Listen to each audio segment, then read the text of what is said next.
인터넷에 2030 시절 트렌드 쫓아 살던 3040 친구들의 결말이라는 글이 관심을 받고 있어서 제가 가지고 와봤습니다. 어느 한 개인의 경험을 주관적으로 정리한 것이어서 통계적인 의미가 있을지 의문이 들기는 한데요. 그래도 시사점이 있는 내용이어서 소개해 볼까 합니다. SNS에 올라온 원문을 그대로 한번 읽어보도록 하겠습니다. 제가 30 말 40 초인데요. 트렌드 쫓은 친구들이 어떻게 되었나 정리해 봅니다. 1. 욜로족. 한 10년 전에 유행하던 욜로는 인생 한 번뿐이니 속박에서 벗어나서 대충 벌고 버는 거 족족 쓰면서 즐기자라는 건데 이거 그대로 했던 친구들 지금은 퇴사해서 반지하에 살고 있습니다. 2. 딩크족. 애 없이 우리끼리 행복하게 살 수 있을 거야. 둘이 행복하자. 독일 3사 외제차 가자 했던 친구들 지금은 바람나거나 이혼한 상태입니다. 파이어족. 3. 파이어족. 욜로는 돈이 없는 채로 딩크는 애한테 들어갈 돈으로 구찌 가방 모으고 유튜브 보면서 코인이나 스마트 스토어 사 버리던 친구들 잘 다니던 회사 퇴사하고 지금은 있던 거 다 틀리고 반지하 삽니다. 4. 회사가 전부가 아니다 하면서 사원 대리 때 퇴사하거나 한창 시장에서 가치 올릴 때 퇴사하고 해외여행 몇 달 다녀오고 1년 살기 하다 30 말경에 입국한 친구들 유튜브 한두 개 올리다 수익 안 나서 지금은 경비지도사 알아보고 있습니다.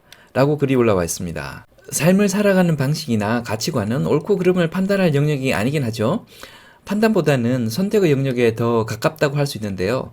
선택에 도움이 되시라고 제 경험도 몇 가지 말씀드립니다. 저는 예전에 유학 가려고 토플이나 GRE, GMAT 같은 영어 시험들을 아주 많이 봤는데요. 지금은 바뀌었을 수도 있겠지만 그 당시 쳤던 컴퓨터 기반의 영어 시험들은 초반 5문제가 중요하다는 말들을 많이 했습니다.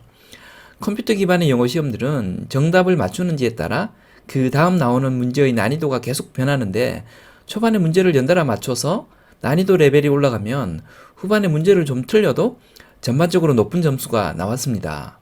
그런데 반대로 초반에 연달아 틀리게 되면 난이도가 낮은 문제들이 나오게 되는데요. 그러면 후반부에 정답을 계속 맞춰도 최종 점수는 별로 높게 나오지 않았습니다. 처음에 어떤 수준으로 한번 세팅이 되어버리면 그 다음부터는 오르거나 내려도 그 수준을 크게 벗어나지 않게 되는 겁니다. 그런데 살다 보니 이런 경향이 우리 삶의 수준이나 커리어에도 똑같이 적용된다는 것을 많이 느끼게 됩니다. 사람들은 보통 좋은 대학 나와서 좋은 직장에 취직하는 것으로 인생의 변동 상황이 대충 끝난다고 생각하는데요. 제 경험으로는 사회생활 초년에 어떤 환경에서 어떤 경험치를 확보하느냐도 대학 타이틀 못지않게 인생에서 정말 중요한 영향을 끼친다는 것을 새삼 계속해서 느끼게 됩니다. 치열한 경쟁 속에서 부대끼며 사느니 조금 못 살더라도 나만이 즐기는 삶을 살겠다 하는 것도 충분히 의미 있는 삶입니다. 실제로 제 주변에 그런 분이 계셔서 제 삶에 큰 영향을 주신 분이 있었는데요. 지방 중소도시에서 아주 자그마한 책방을 운영하시는 분이었습니다. 부부이셨는데요. 책방 수익이 좋지 않아 경제적으로는 쉽지 않으셨지만 사회활동을 활발히 하시고 지역사회로부터도 존경도 받으면서 정서적으로는 아주 평안하고 행복한 생활을 하셨습니다. 그런데 일반적인 사람들이 이런 가난한 삶에서 평안함과 행복함을 느끼며 살 수 있을까 싶습니다. 차도 없고 그 흔한 해외여행은 꿈도 못 꾸고 말이죠. 경제적 안정이 없이 행복한 삶이 유지되기 쉽지 않다는 것은 경제적으로 어려워봐야 알 수 있습니다. 곳간에서 인신난다는 속담이 있는데요.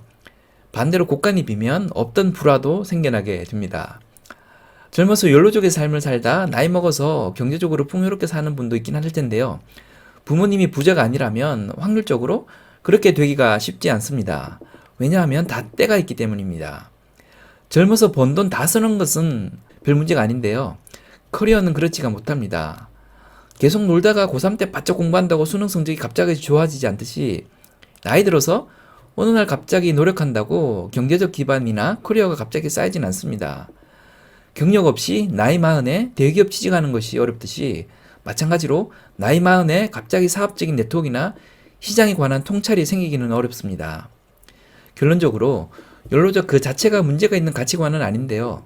인생 통틀어 행복의 총량이라는 관점에서 보면 욜로족은 상당히 비합리적인 선택일 수 있습니다. 그래서 커리어 쌓을 때는 욜로족이 아닌 일반인 시각으로 집중을 하시되 남는 시간에 자기가 번 돈 쓸 때는 확실히 욜로족으로 사시면 어떨까 합니다. 오늘은 쉬고 내일부터 공부 열심히 해야지 하는 사람들이 있는데요. 지금 당장 공부하지 못하면 공부하기 싫어서 내일로 미룬 것밖에 안 됩니다. 마찬가지로 욜로족이 되겠다 하시는 분들, 커리어 성장도 신경 쓰면서 욜로족의 삶을 사시기 바랍니다. 커리어 신경 안 쓰고 욜로족이 되려고 하는 분은 일하기 싫어서 욜로족이라는 거창한 가치관을 핑계로 내세우는 것일 수 있습니다. 지금까지 장프로였습니다. 감사합니다.